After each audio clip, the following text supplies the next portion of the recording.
sacaron sus conclusiones y probablemente la mayoría de nosotros hacemos lo mismo. Miramos por fuera y sacamos nuestras conclusiones.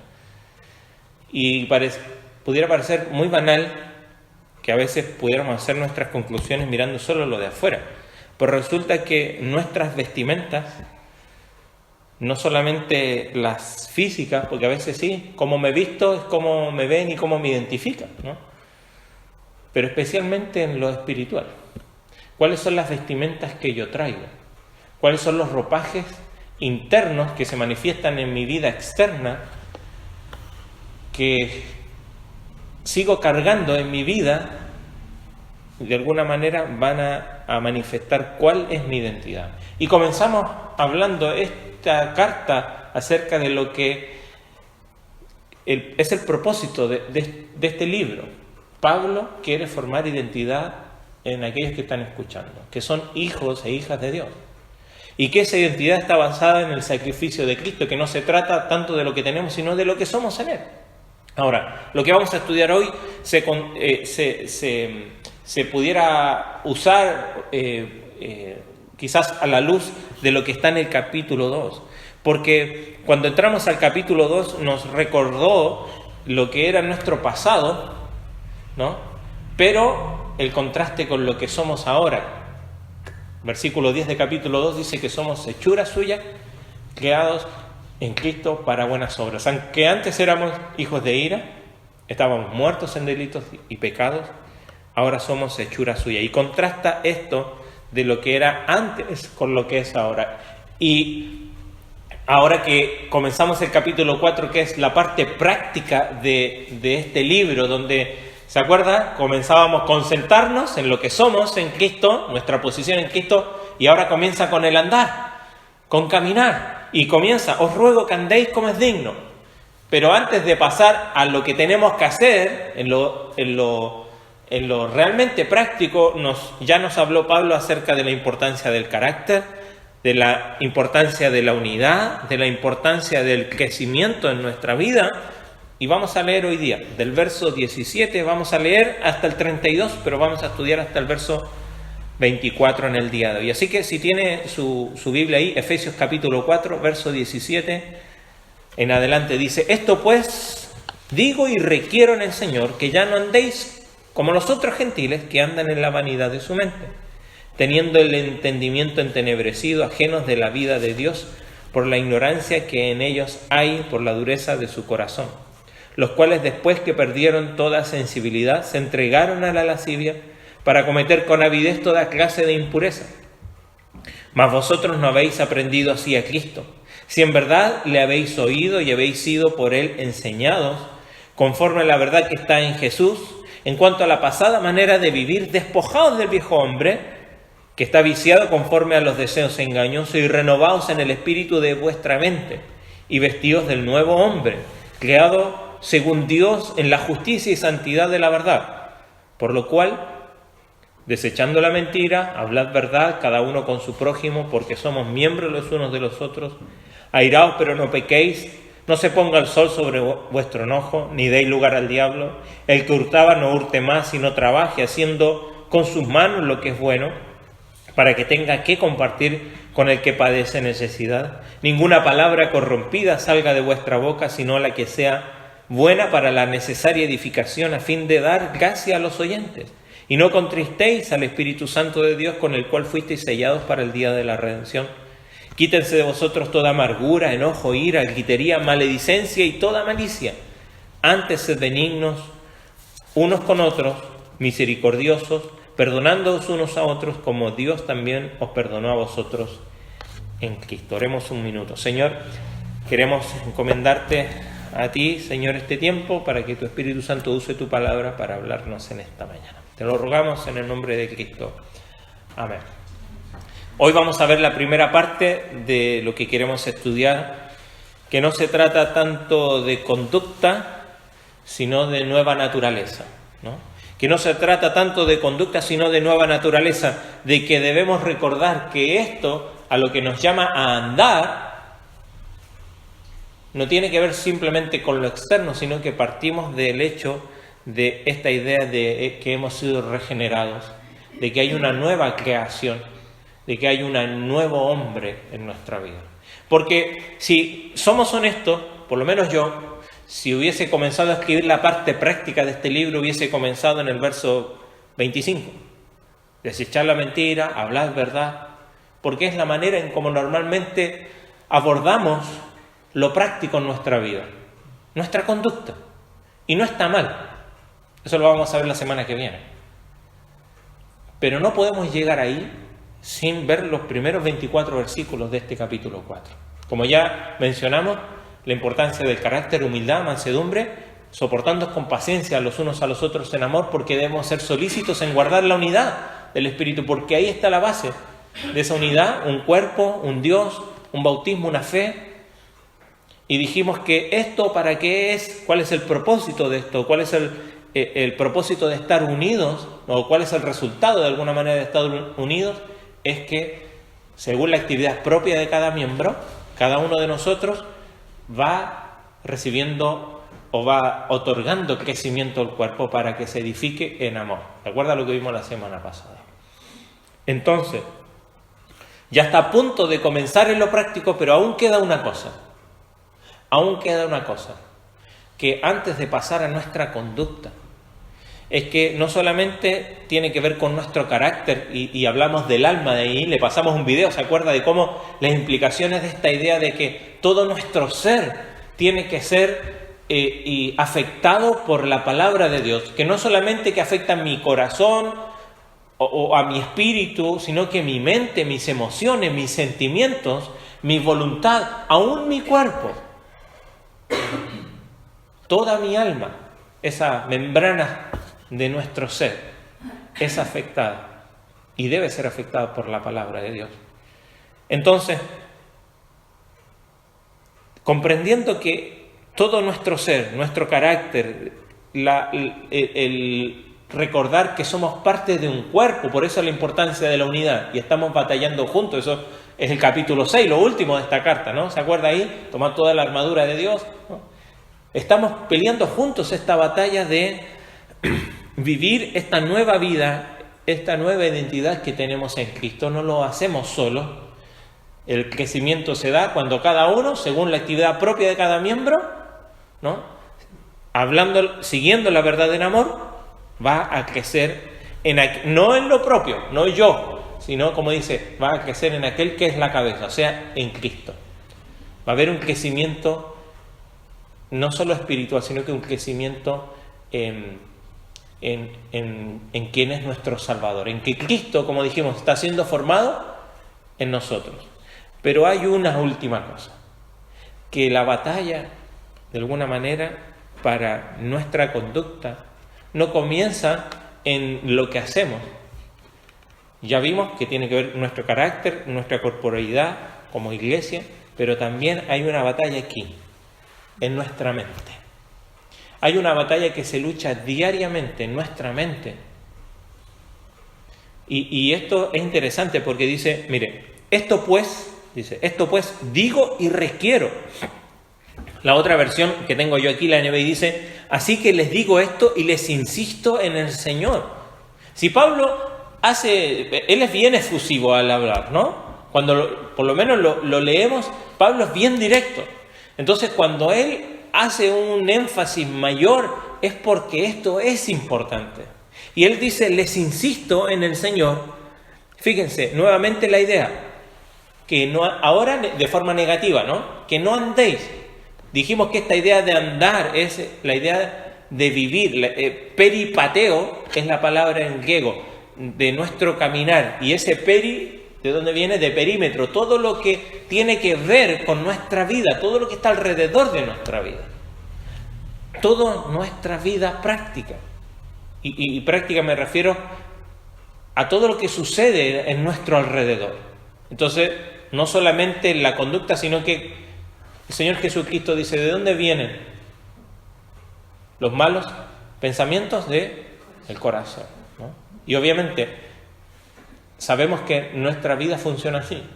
No, cuando dice, lo hice sin pensar, ¿es correcta esa aseveración? No, usted lo pensó. Ahora, no estaba consciente, podríamos discutirlo.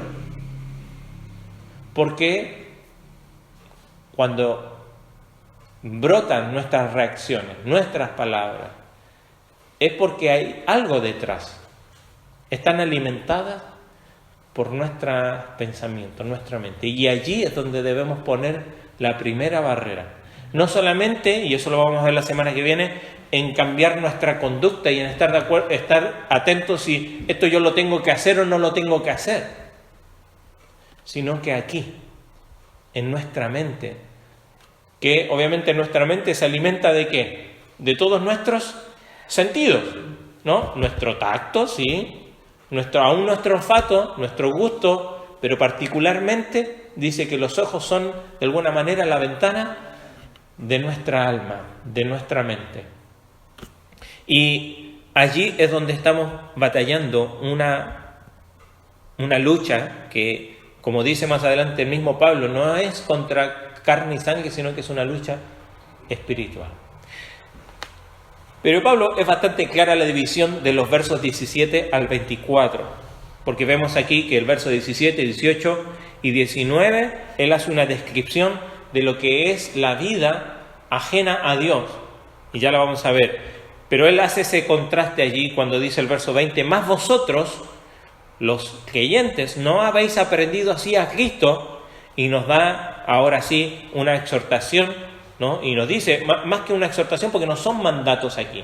Él está diciendo, a ver, si ustedes aprendieron, y vamos a ver qué significa esto, a Cristo, entonces el resultado de esto es que nuestra mente va a ser renovada, vamos a despojarnos de esas vestimentas que antes traíamos, sí, pero que muchas veces, algunas de ellas seguimos cargando, ¿no? Y debemos vestirnos de este nuevo hombre, esta nueva humanidad, esta nueva identidad que tenemos en Cristo. Ahora, veamos un poco, acompáñenme a ver cómo describe Pablo, porque es interesante cómo describe Pablo cuál es la característica de los gentiles. Porque dice, ya no andéis como los otros gentiles. Ahora, los que están leyendo esta carta, los efesios, ¿son gentiles?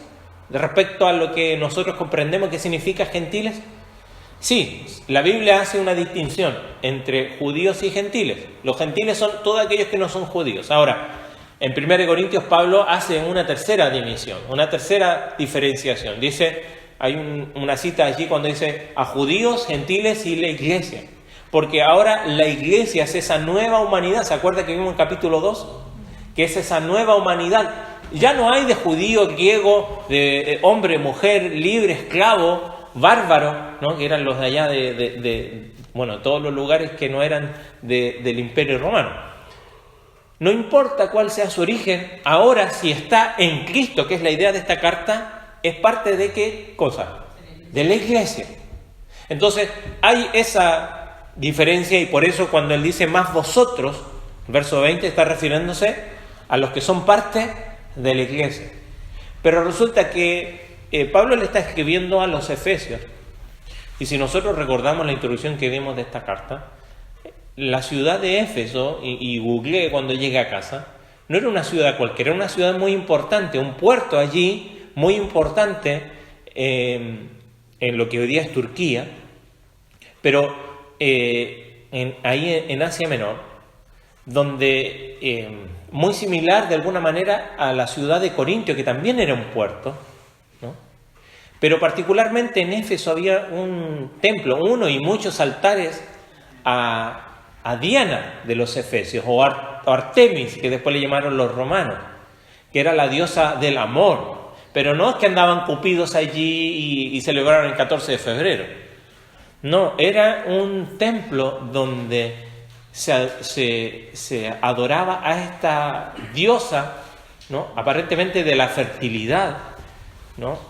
Pero donde la manera de adorar a esta diosa era por medio de la disolución sexual, de entregarse, y lo va a mencionar allí, a la lascivia, a cometer con avidez toda clase de impureza. O sea, era prender la televisión de hoy y ver las series, las películas, o acceder al internet, a lo que hoy hay. Mire, el mercado de la pornografía en el mundo factura mucho más que gran parte del entretenimiento que muchos de nosotros accedemos, como el deporte, como las películas. ¿Por qué? Hay un problema en nuestra mente, en el ser humano. Y los hijos de Dios no están exentos de luchar con esto. Y no solamente en esta área, sino que en todo aquello a lo que no le ponemos un control. Ya vamos a ver algunas de estas palabras con las cuales describe Pablo cómo es la conducta, y más bien cómo era nuestra conducta sin Cristo. Entonces, Pablo está escribiendo a estos hermanos en Éfeso, donde ellos están viendo diariamente, porque nosotros hoy día decimos, hoy día quizás en nuestra cultura, muchas de estas cosas se hacen escondidas, aunque hoy en más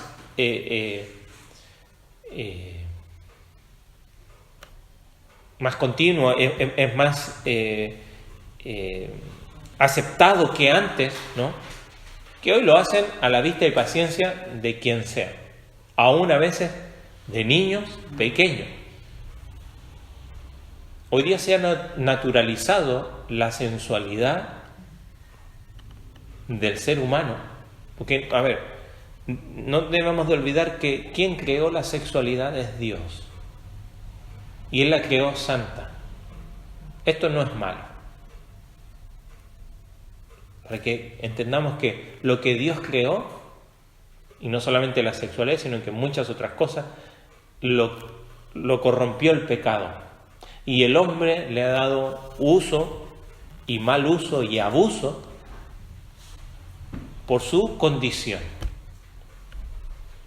Ahora, veamos un poquito, porque dice ahí, ya no andéis como los otros gentiles, esos otros gentiles, porque ellos eran gentiles, pero ahora eran parte de la iglesia. Entonces dice, ya no andéis como los otros gentiles que andan, fíjese lo primero que dice, en la vanidad de su mente. ¿A qué le recuerda esta idea? Vanidad de su mente. ¿A qué libro quizás de la Biblia?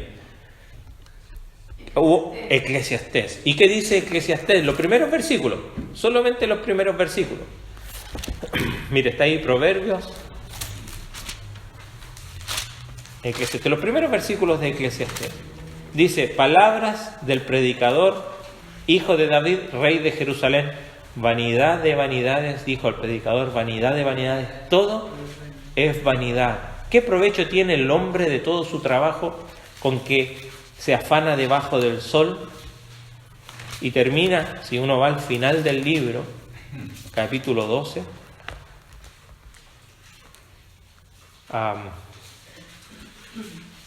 el fin, dice, el fin, verso 13, capítulo 12, verso 13, el fin de todo el discurso oído es este, tema a Dios y guarda su mandamiento, porque esto es el todo del hombre.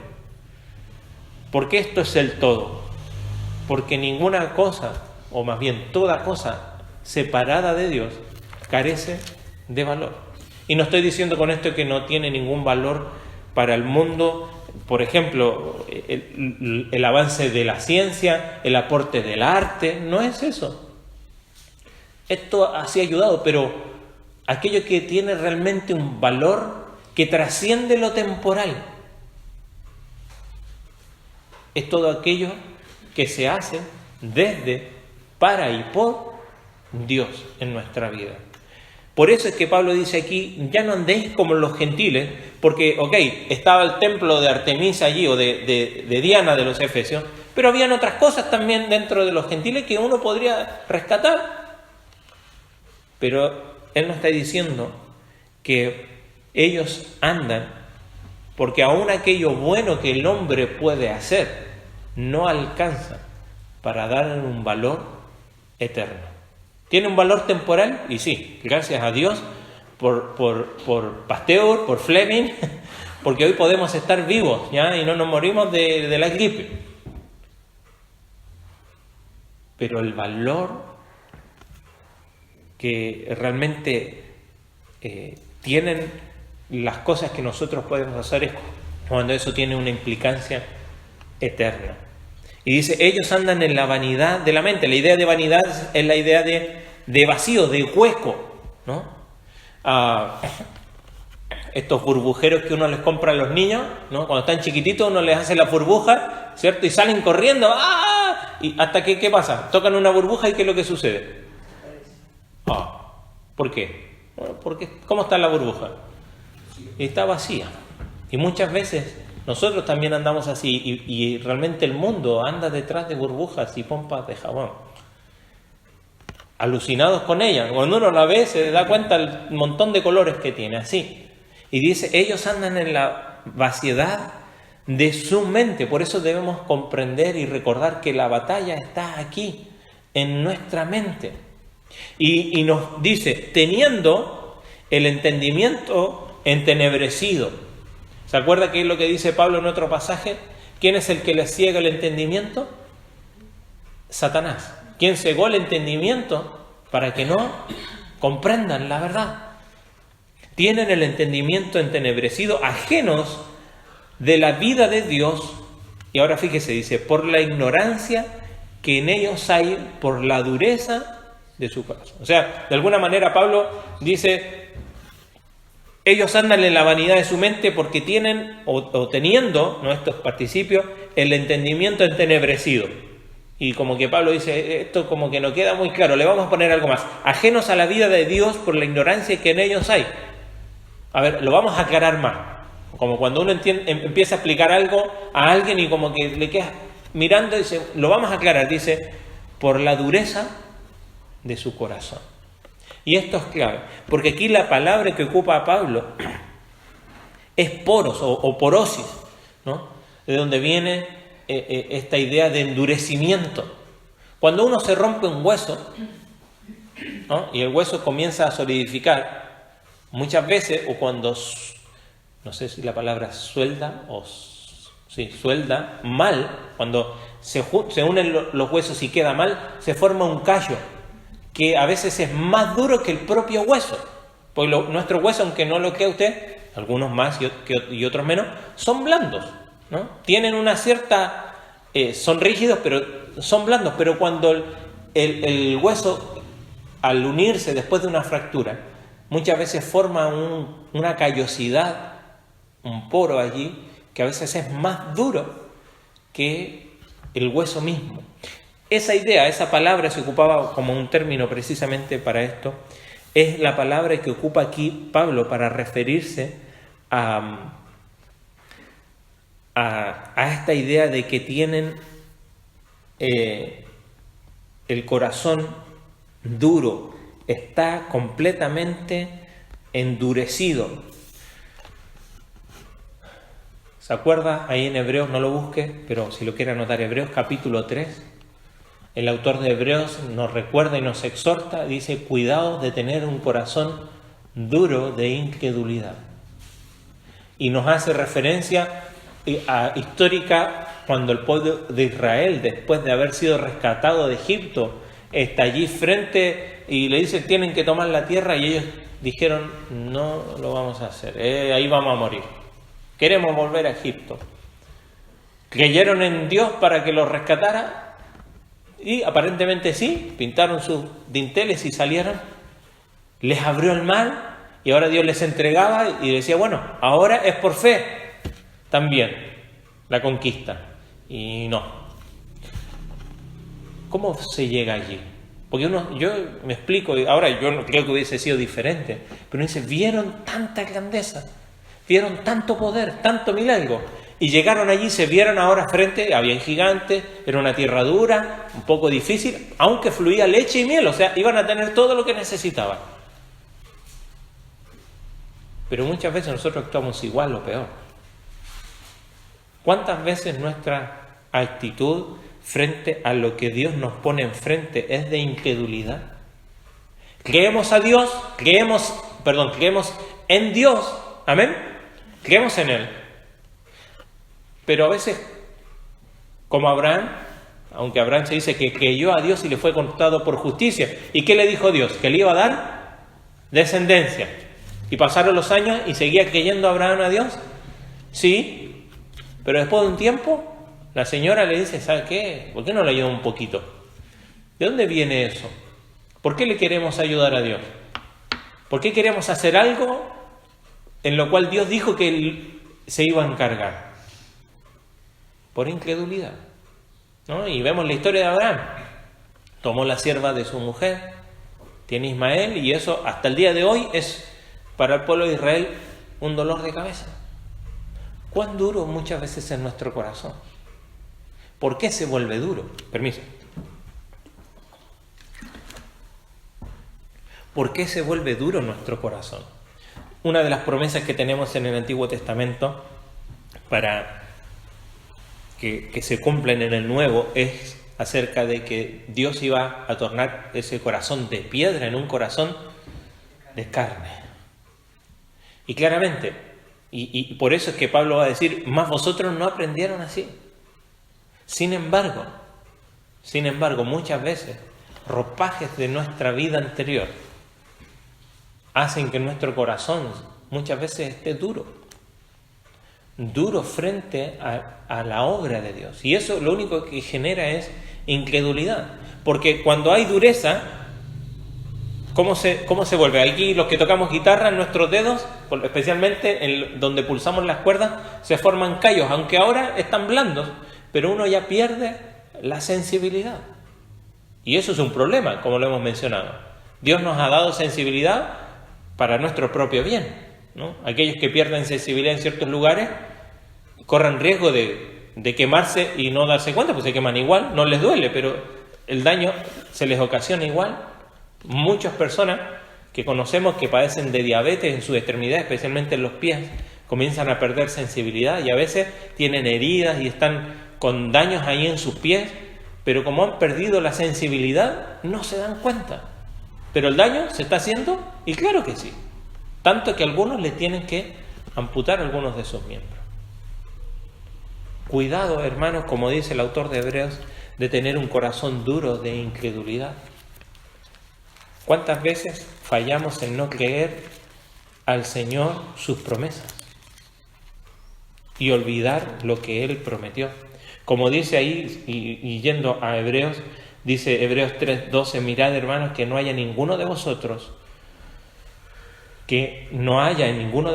corazón malo de incredulidad para apartarse del Dios vivo, sino exhortaos los unos a los otros cada día, entre tanto que se dice hoy, para que ninguno de vosotros se endurezca por el engaño del pecado.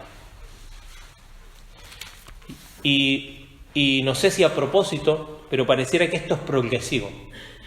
Porque, ¿se acuerda? Si hay algo que se parece a esto que está hablando aquí Pablo, es a lo que dice en Romanos. Mire, vaya conmigo Romanos por un momento, ¿no? Romanos capítulo 1. Simplemente le vamos a dar lectura y no estudio. Pero, verso 21 en adelante dice, pues habiendo conocido a Dios, después de haber dicho que el poder de Dios se manifiesta, ¿no? Y su eterno poder y deidad se hace visible, él le dice, pues habiendo, Romanos 1:21, habiendo conocido a Dios, no le glorificaron como a Dios, ni le dieron gracias, sino que se envanecieron, la misma idea, en sus razonamientos, y su necio corazón fue entenebrecido. Profesando ser sabios, se hicieron necios, y cambiaron la gloria del Dios incorruptible en semejanza de imagen de hombre corruptible, de aves, de cuadrúpedos y de reptiles, por lo cual también Dios lo entregó a la inmundicia en las concupiscencias de sus corazones, de modo que deshonraron entre sí sus propios cuerpos, ya que cambiaron la verdad de Dios por la mentira, honrando y dando culto a las criaturas antes que al Creador, el cual es bendito por los siglos. Amén. Por esto Dios los entregó a pasiones vergonzosas, pues aún sus mujeres cambiaron el uso natural por el cual es contra naturaleza, y de igual modo también los hombres, dejando el uso natural de la mujer, se encendieron en su lascivia unos con otros, cometiendo hechos vergonzosos, hombres con hombres, y recibiendo en sí mismos la retribución debida a su extravío. Y como ellos no aprobaron tener en cuenta a Dios, Dios les entregó una mente reprobada para hacer cosas que no convienen, estando atestados de toda injusticia, fornicación, perversidad, avaricia, maldad, llenos de envidia, homicidios, contiendas, engaños y malignidades, murmuradores, detractores, aborrecedores de Dios, injuriosos, soberbios, altivos, inventores de maldad, de males, desobedientes a los padres, necios, desleales, sin afecto natural, implacables, sin misericordia, quienes habiendo entendido el juicio de Dios, eso es muy claro, que los que practican tales cosas son dignos de muerte, no solo las hacen, sino que también se complacen con los que las practican. No hay mucho creo que es bastante claro lo que dice Pablo aquí. Y creo que aquí, cuando está hablando a los Efesios de una manera más sintetizada, también ocupa esta progresión. Porque si uno lo ve, comienza por sus pensamientos, luego el corazón y una mente reprobada. Y Pablo comienza aquí: no andéis como los gentiles. Y si tomamos Corintios 6, no olvidéis que los fornicarios, ni los que se echan con varones, ni los afeminados, ninguno heredará el reino de Dios. Pero Pablo dice: esto erais vosotros. Sí, no olvidemos que nosotros, antes sin Cristo, estábamos entregados también. Pero recordar que el mismo Pablo en Romanos capítulo 7 dice: pero yo veo una ley dentro de mi cuerpo, veo la ley de Dios, pero veo una ley dentro de mi cuerpo que lucha y batalla con hacer aquello que no quiero hacer. Porque no es que después de Cristo somos vueltos perfectos, inmaculados, no. Ni que lo seremos de este lado del cielo. Un día seremos como Él, ¿amén? Amén. Pero hoy batallamos. Por eso es que Pablo les recuerda, antes de empezar a decir el que hurtaba no hurte, no se mientan, no se vuelquen a la ira y comienza a hacer cosas realmente prácticas, le dice: no se olviden que la batalla comienza en la mente, en nuestra mente. Y allí es donde no debemos andar como los otros gentiles que andan en la vanidad de su mente, teniendo el entendimiento entenebrecido. De alguna manera lo sintetiza por la dureza de su corazón. ¿Cuán sensible está tu corazón? ¿Cuán sensible está tu corazón a la palabra de Dios? ¿Cuántas veces pasamos por alto las cosas que escuchamos? Como dice Santiago, somos simplemente oidores, pero no somos hacedores. Nos entra por un oído y nos sale por el otro. Porque nuestra mente está ¿dónde? Así, es que está con mil cosas. Estoy reocupado. Sí, yo también, todos están ocupados. Pero tú estás ocupado en burbujas de jabón, o estás ocupado en lo que es eterno. Ese es el asunto. ¿Estás ocupado en cosas importantes? Sí, pero probablemente muchas de esas cosas son huecas, vacías. ¿Qué valor eterno tiene eso que tú estás haciendo? Lo cual hace que muchas veces tu corazón se vuelva duro e insensible. Fíjese lo que dice después: los cuales, y lo menciona aquí, después que perdieron toda sensibilidad, se entregaron a la lascivia para cometer con avidez toda clase de impureza. Y en este versículo hay dos conceptos que de alguna manera siguen describiendo esta idea. Porque dice: se entregaron a la lascivia. Y la palabra allí tiene esta idea de presunción desvergonzada, aselgeia. Platón, dice Barclay, la describía como impudicia. Otro escritor la describía como disposición para toda clase de placer. Basilio la definía como una predisposición del alma que es incapaz de soportar el dolor de la disciplina. La gran característica de esta palabra es esta, dice Barclay: uno que es malo e intenta por lo general ocultar su pecado, porque el pecado normalmente se hace a escondidas. Pero dice Barclay, uno que es malo intenta por lo general ocultar su pecado, pero el que tiene aselgeia, esta idea de lascivia, en el alma no se preocupa de lo mucho que pueda escandalizar la opinión pública con tal de satisfacer sus deseos. ¿No es la característica del mundo en el que vivimos? Donde lo que tú deseas, lo que sea, yo lo hago porque no me interesa lo que opinen los demás. Y esto, obviamente, lo contrario, equivocadamente, es estar pendiente todo el tiempo de lo que piensan los demás y hacer las cosas para ser visto de los demás. Eso decían los fariseos, ¿se acuerdan? Pero una mala interpretación de ese legalismo es esto: Me entrego al placer, no me importa lo que opinen los demás. Y hoy día, usted sabe, yo soy chileno, ¿no? Veo cosas a veces de lo que pasa en mi país, pero no es muy diferente a nuestra sociedad en la que vivimos.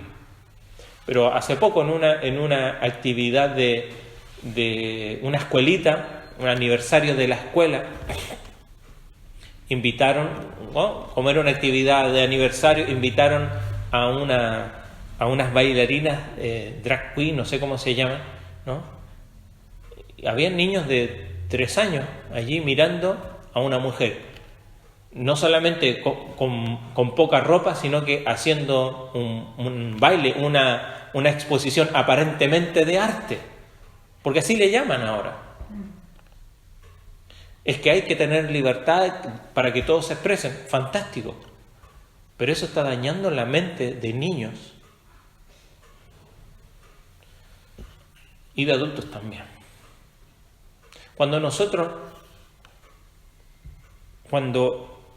Como vemos esto progresivo, cuando el corazón se vuelve insensible, entonces todo aquello que está entregado al placer, no importando el cómo, ni cuándo, ni con quién, no importando nada, entonces es lo que nos está diciendo Pablo aquí.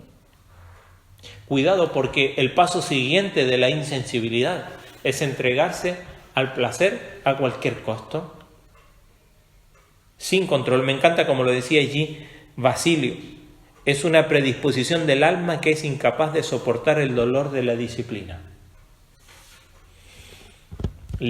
Escuché un audio, alguien que me mandó estos días, de una cita de Piper, que hablaba acerca de los que realmente conocen el poder de la tentación. Y lo ponía, lo voy a sintetizar. Ponía, imagínense que hay 3 personas que están al borde de un precipicio, siendo tirados por una cuerda, ¿no?, que los cincha desde abajo, una cuerda que está alrededor de su cuerpo. Y le dice, el primero comienza 10 kilos, 15 kilos, 18 kilos, 20 kilos y resiste, hasta que de pronto ya 25 kilos y no da más y es empujado hacia abajo, dice, da clic en internet, ¿no? El segundo hombre comienza a ser presionado y aguanta 20, 25 kilos, 30 kilos y soporta un poco más hasta que da clic en los 35 kilos. Y uno pareciera creer que ellos están comprendiendo lo que es soportar la tentación. Pero dice, hay un tercer hombre o persona, mujer, que también está con esta cuerda y comienza a cinchar desde abajo más que el otro, 35, 40, 50, 60, 70 kilos, 80 kilos. Tanto es el peso que esta cuerda comienza a dañar su espalda, su lomo, lo hiere, le rompe su cuerpo. Casi 100 kilos y ya sus miembros están débiles de soportar este peso. Más de 100 kilos la cuerda se rompe y lo hiere completamente.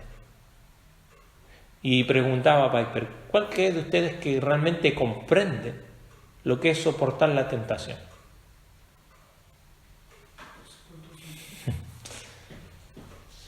Porque dice, claro, los otros sí soportaron la tentación, pero se rindieron.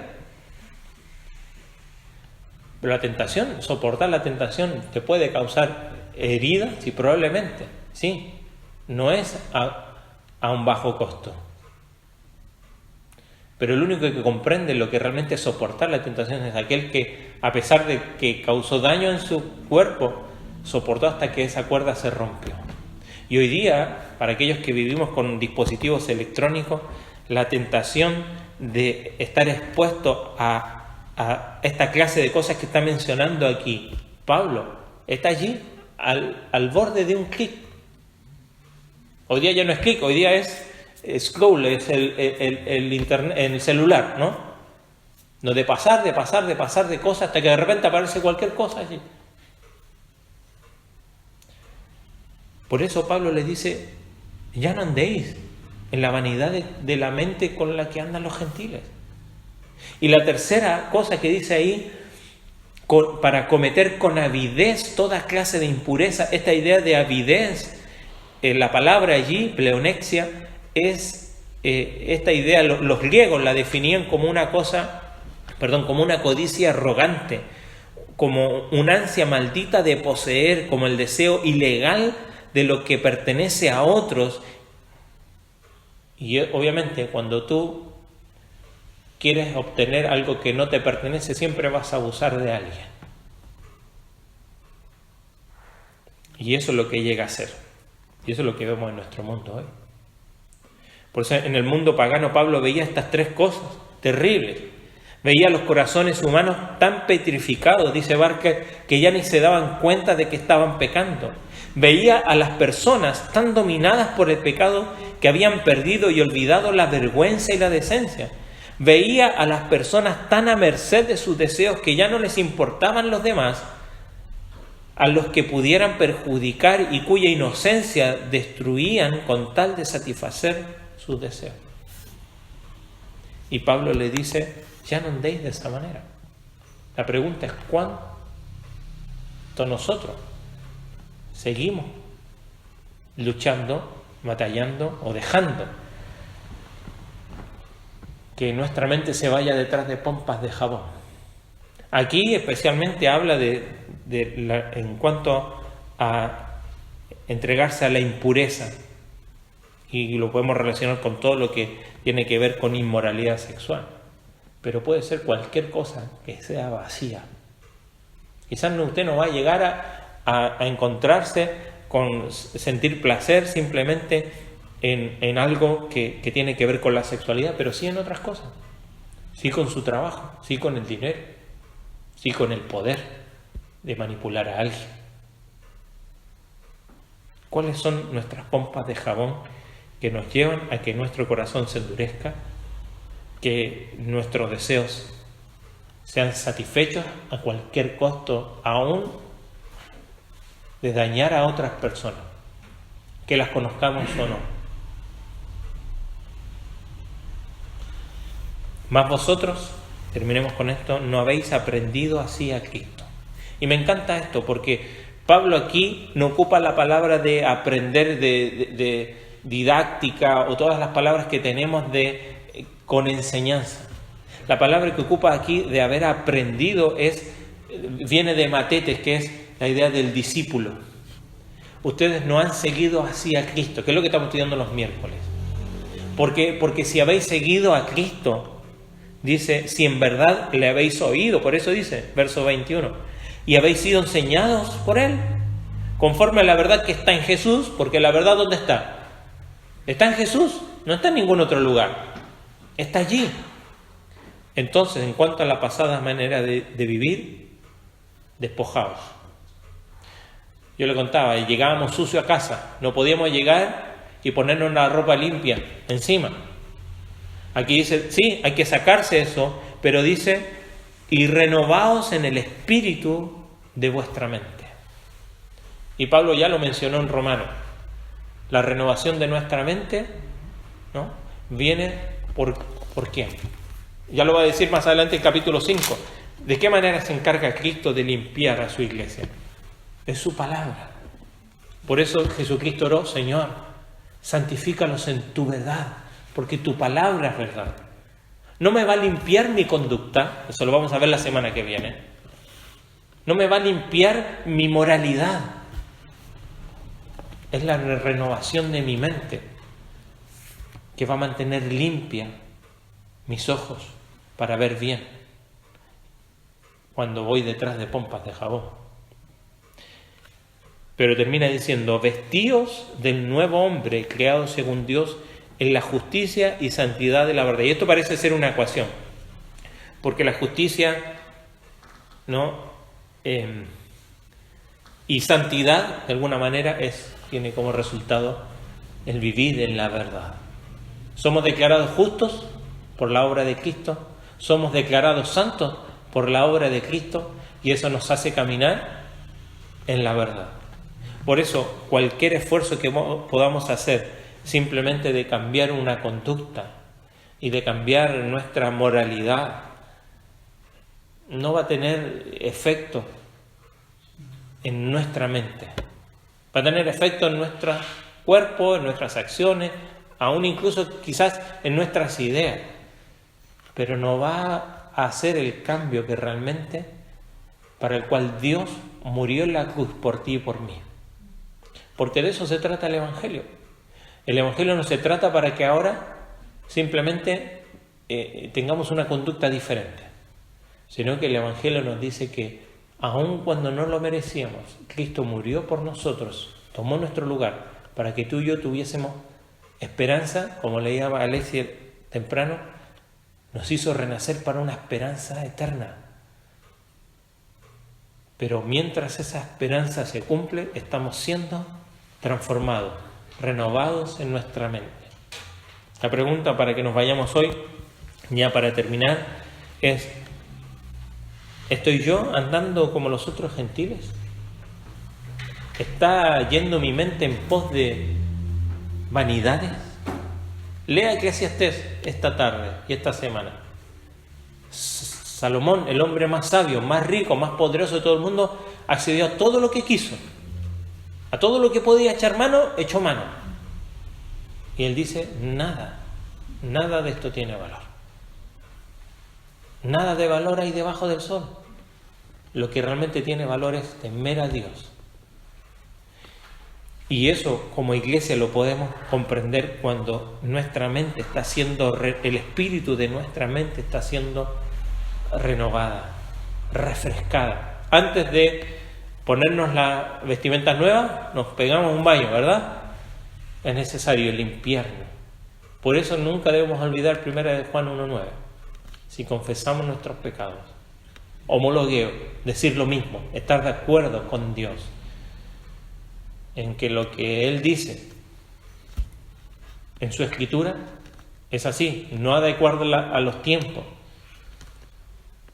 La pornografía, la fornicación, la homosexualidad, el lesbianismo y todas aquellas otras cosas que no van de acuerdo a la naturaleza que Dios creó, está mal.